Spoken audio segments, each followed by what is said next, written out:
ஜவ்வரிசி சேமியா போட்டு சூப்பரான டேஸ்ட்டில் பால் பாயாசம் எப்படி செய்யலாங்கிறத இந்த வீடியோவில் நாம் பார்க்க போகிறோம். பாயாசம் நல்லா டேஸ்ட்டாக வர்றதுக்கு என்ன செய்யலாம், ஜவ்வரிசி சேமியா எல்லாமே எவ்வளோ நேரம் எப்படி வேக வைக்கலாம் எல்லாமே இந்த வீடியோவில் சொல்லியிருக்கேன். வீடியோவை ஸ்கிப் பண்ணாமல் பாருங்கள். எல்லாருமே விரும்பி சாப்பிட்ற மாதிரி ரொம்பவே டேஸ்ட்டாக இருக்கும் இந்த payasam. Hi friends, welcome to 90s Jana channel. என்னோடய சேனலை ஃபஸ்ட் டைம் பார்க்குறவங்க சப்ஸ்கிரைப் பண்ணிவிட்டு பக்கத்தில் இருக்கிற பெல் பட்டன் அழுத்திக்கோங்க. இப்போ நாம் தேவையான அளவு ஜவ்வரிசி எடுத்துக்கலாம். நான் இப்போது இந்த கப்பில் ஒரு 1/4 கப் அளவு ஜவ்வரிசி எடுத்திருக்கேன். நான் இப்போது மாவு ஜவ்வரிசி தான் எடுத்திருக்கேன். ஜவ்வரிசி சேமியாவோட அளவுங்கிறது நம்மளுக்கு எது பிடிக்குதோ அதை கொஞ்சம் அதிகமாகவே எடுத்துக்கலாம். ஜவ்வரிசி நீங்கள் 1/2 கப்பாக கூட எடுத்துக்கலாம். இப்போ இதை நல்லா ஒரு தடவை தண்ணியில் கழுவி எடுத்து வச்சுருக்கேன். இப்போ இது இருக்கட்டும். இப்போ சேமியா பார்த்திங்கன்னா நாம் ஜவ்வரிசி அளந்த அதே கப்பில் 1/2 கப் அளவு சேமியா எடுத்திருக்கேன். இந்த சேமியா நம்ம நார்மலாக உப்புமா கிண்டுறதுக்கெலாம் யூஸ் பண்ணுற சேமியா தான். ஆனால் ரொம்ப தின்னாக இல்லாமல் கொஞ்சம் திக்காக இருக்கிற மாதிரி இருக்குது. சேமியாவும் ஜவ்வரிசியும் சம அளவு கூட எடுத்துக்கலாம், அது நம்மளோட இஷ்டம்தான். இப்போ இது இருக்கட்டும். இப்போ நாம் ஒரு 10 முந்திரி பருப்பு எடுத்து அதில் ஒரு 1/2 டம்ளர் அளவு பால் ஊற்றி ஊற வச்சுக்கலாம். ஃபஸ்ட்டே நாம் பாயாசம் செய்ய ஆரம்பிக்கும் போதே இந்த மாதிரி ஊற வச்சிட்டோன்னா அரைக்கிறதுக்கு ஈஸியாக இருக்கும். இப்போ நான் காய்ச்சி ஆற வச்ச ஒரு 1/2 டம்ளர் அளவு பால் சேர்த்து இதை ஊற வச்சுக்கிறேன். இந்த மாதிரி முந்திரி பருப்பு நாம் ஊற வச்சு அரைச்சி பாயாசம் செய்கிறதுனால பாயாசம் நல்ல டேஸ்ட்டாக இருக்கும். இப்போ இது இருக்கட்டும். இப்போ நாம் ஜவ்வரிசி வேக வைக்கிறதுக்கு ஒரு குக்கர் எடுத்துக்கலாம். ஜவ்வரிசி நம்ம பாத்திரத்தில் வேக வச்சோன்னா ரொம்ப டைம் ஆகும், அதனால் குக்கரில் வேக வைக்கிறது தான் நல்லது. இப்போ இதில் 1 ஸ்பூன் அளவுக்கு நெய் ஊற்றிக்கலாம். நெய் சூடானதும் அடுப்பை நல்லா லோ ஃப்ளேமில் வச்சுட்டு நாம் கழுவி தண்ணி வடித்து வச்சுருக்கிற ஜவ்வரிசியை சேர்த்துக்கலாம். சேர்த்துட்டு ஒரு 10-20 செகண்ட்ஸ் மட்டும் நெய்யோட இதை நல்லா மிக்ஸ் பண்ணி விட்டுடலாம். ரொம்ப நேரம் நாம் மிக்ஸ் பண்ணணும்னு அவசியம் இல்லை.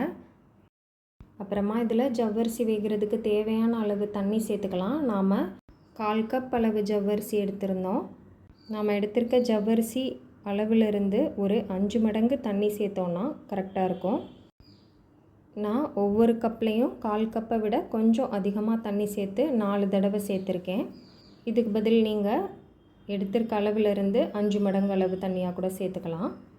தண்ணி ரொம்ப கம்மியாக சேர்த்துற வேண்டாம், ஏன்னா ஜவ்வரிசி வெந்து வர வர நமக்கு இந்த தண்ணி நல்லா திக்காகி வரும். தண்ணி கம்மியாக சேர்த்துட்டோன்னா அடி பிடிச்சிட வாய்ப்பு இருக்குது. இப்போ இதை நல்லா அடியில் ஒட்டி இருக்கிறது எல்லாத்தையும் கரண்டி வச்சு நல்லா எடுத்து விட்டு கலந்து விட்டுக்கலாம். அப்புறமா குக்கர் மூடி போட்டு மிதமான தீயில் ஒரு 3 விசில் வச்சு எடுத்துக்கலாம். இப்போ ஜவ்வரிசி வேகட்டும். இந்த டைமில் நாம் சேமியாவையும் வேக வச்சு எடுத்துக்கலாம். அதுக்கு ஸ்டவ் ஆன் பண்ணி அடுப்பில் ஒரு பேன் வச்சுக்கலாம். அதில் 2 ஸ்பூன் அளவுக்கு நெய் ஊற்றிக்கலாம். நெய் சூடானதும் ஒரு 7-8 போல் முந்திரி பருப்பு எடுத்து அதை 2-2 உடைச்சிட்டு வச்சுருக்கேன், அதையும் சேர்த்துக்கலாம். இப்போ முந்திரி பருப்பு கொஞ்சம் பாதி வறுபடட்டும். இப்போ பாதி வறுபட்டுருச்சு. அதுக்கப்புறமா ஒரு 10-20 போல் காஞ்ச திராட்சை எடுத்து வச்சுருந்தேன், அதையும் சேர்த்துக்கலாம். சேர்த்ததுக்கப்புறமா முந்திரி பருப்பு நல்லா வறுபட்டு காஞ்ச திராட்சை இந்த மாதிரி நல்லா உப்பி வரத்தண்டியும் வறுத்து இதை தனியாக எடுத்து வச்சுக்கலாம். இப்போ இது இருக்கட்டும். இப்போ அதே பேன்லேயே நாம் எடுத்து வச்சுருந்த 1/2 கப் அளவு சேமியாவை சேர்த்துக்கலாம். சேர்த்துட்டு ஒரு 1 நிமிஷத்துக்கு லோ ஃப்ளேம்லேயே வச்சு நல்லா சேமியாவை வறுத்துக்கலாம். வறுத்த சேமியா வறுக்காத சேமியா எதனாலும் எடுத்துக்கலாம். நாம் வறுத்த சேமியா வாங்கினாலுமே அதை 1 நிமிஷத்துக்கு வறுத்துக்கலாம். வறுத்துட்டு பாயாசம் செய்யும்போது நல்லா டேஸ்ட்டாக இருக்கும் பாயாசம். இப்போ 1 நிமிஷம் வறுத்தாச்சு. இப்போ இதில் சேமியா வேகிறதுக்கு தேவையான அளவு தண்ணி சேர்த்துக்கலாம். நாம் எடுத்திருந்த 1/2 கப் அளவு சேமியாவுக்கு 1/4 கப் அளவு வர தண்ணி சேர்த்துருக்கேன். இது கொஞ்சம் திக்கான சேமியாவாக இருக்கிறதுனால 2 மடங்கு தண்ணி சேர்த்து அப்புறம் கொஞ்சமாக ஒரு 1/4 கப் அளவு தண்ணி எக்ஸ்ட்ரா சேர்த்துருக்கேன். இப்போ ஓரங்கள்லாம் உள்ள சேமியா எல்லாத்தையும் கரண்டி வச்சு நல்லா எடுத்து விட்டுட்டு மிக்ஸ் பண்ணிக்கலாம். இப்போ அடுப்பை கம்ப்ளீட்டாக லோ ஃப்ளேம்லேயே வச்சுட்டு ஒரு மூடி போட்டு ஒரு 2-3 நிமிஷத்துக்கு இதை மூடியே வச்சு வேக வச்சுக்கலாம். சேமியா வேகட்டும். இந்த டைமில் நாம் ஊற வச்சுருக்கிற முந்திரி பருப்பை மிக்ஸி ஜாரில் மாற்றி இந்த மாதிரி நல்லா அரைச்சி எடுத்துகிட்டு வந்து வச்சாச்சு. இப்போ இது இருக்கட்டும். சேமியாவை இடையில ஒரு தடவை மட்டும் ஓப்பன் பண்ணி மிக்ஸ் பண்ணி விட்டுக்கோங்க.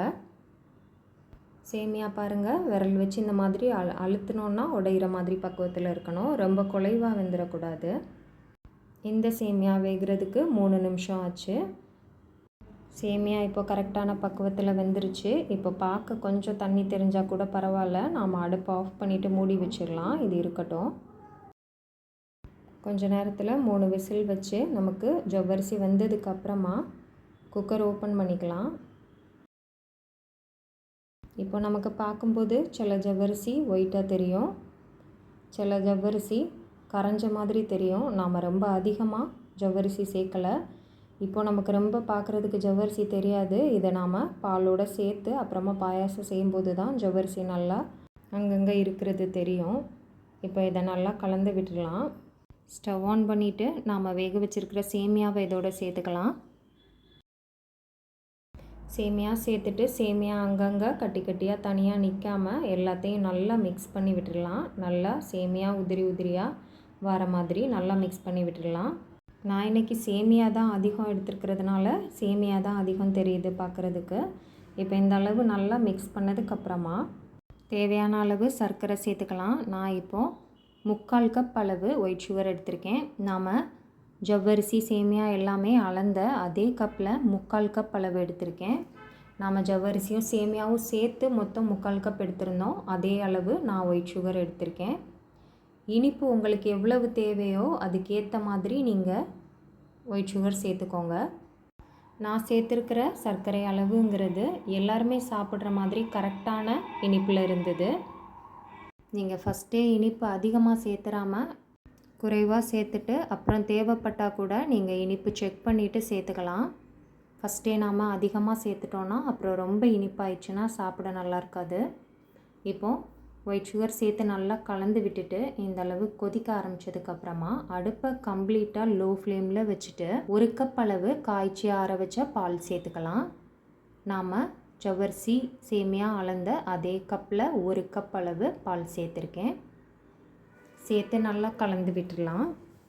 பால் பாயாசம் செய்யும்போது சிலருக்கு பால் திரிஞ்சு போகிற ப்ராப்ளம் வரும். அது ஏன்னா நாம் பால் சேர்க்கும்போது அடுப்பை ஹை ஃப்ளேமில் வைக்கக்கூடாது. கம்ப்ளீட்டாக அடுப்பை லோ ஃப்ளேமில் வச்சுட்டு தான் பால் சேர்க்கணும். பால் சேர்த்து நல்லா கலந்து விட்டதுக்கப்புறமா நாம் பாலில் ஊற வச்சு அரைச்சி வச்சுருக்கிற முந்திரி பருப்பையும் சேர்த்துக்கலாம். இதையும் சேர்த்து நல்லா கலந்து விட்டுடலாம். இப்போ ஒரு 2 நிமிஷத்துக்கு எல்லாமே சேர்ந்து லோ ஃப்ளேம்லேயே நல்லா கொதிக்கட்டும். நம்ம காய்ச்சி ஆற வச்ச பால் எக்ஸ்ட்ரா கொஞ்சம் தனியாக வச்சுக்கணும். இப்போ நம்ம உடனே சாப்பிட்றதா இருந்தால் இந்த அளவு கன்சிஸ்டன்சி கரெக்டாக இருக்கும். நேராகி சாப்பிட்றதா இருந்தால் அப்போ இது திக்காயிரும். அப்போ நம்ம எக்ஸ்ட்ரா வச்சுருக்க பாலில் தேவையான அளவு சர்க்கரை போட்டு சூடு பண்ணி பாயாசத்தோடு சேர்த்து கலந்துக்கணும். கொஞ்சமாக ஒரு 1/4 ஸ்பூன் அளவு ஏலக்காய் பொடி சேர்த்துக்கலாம். ஏலக்காய் வாசனை பிடிக்காதவங்க அதை ஸ்கிப் பண்ணிக்கலாம். ஏலக்காய் பொடியாக இல்லாதவங்க 2 ஏலக்காவை நல்லா தட்டிட்டு சேர்த்துக்கலாம். ஏலக்காய் சேர்த்தோன்னா வாசனை நல்லாயிருக்கும். ஒரு 2 நிமிஷம் நல்லா லோ ஃப்ளேம்லேயே மிக்ஸ் பண்ணி விட்டுடலாம். அப்பப்போ இந்த டைமில் நாம் இனிப்பு செக் பண்ணிவிட்டு தேவைன்னா கூட சேர்த்துக்கலாம். சேர்த்து நல்லா கலந்து விட்டுடலாம். இப்போ நாம் வறுத்து வச்சுருக்கிற முந்திரி திராட்சையும் சேர்த்து நல்லா மிக்ஸ் பண்ணி விட்டுடலாம். மிக்ஸ் பண்ணிட்டு அடுப்பை ஆஃப் பண்ணிடலாம். இப்போ நமக்கு ரொம்பவே சூப்பரான டேஸ்ட்டில் சேமியா ஜவ்வரிசி பால் பாயாசம் ரெடி ஆயிடுச்சு. நீங்களும் இதே மெத்தடில் செஞ்சு பாருங்கள். செஞ்சு பார்த்துட்டு டேஸ்ட் எப்படி இருந்ததுன்னு சொல்லி எனக்கு கமெண்டில் சொல்லுங்கள். என்னோடய சேனல் பிடிச்சிருக்குன்னா லைக் பண்ணுங்கள், சப்ஸ்கிரைப் பண்ணுங்கள். தேங்க்ஸ் ஃபார் வாட்சிங்.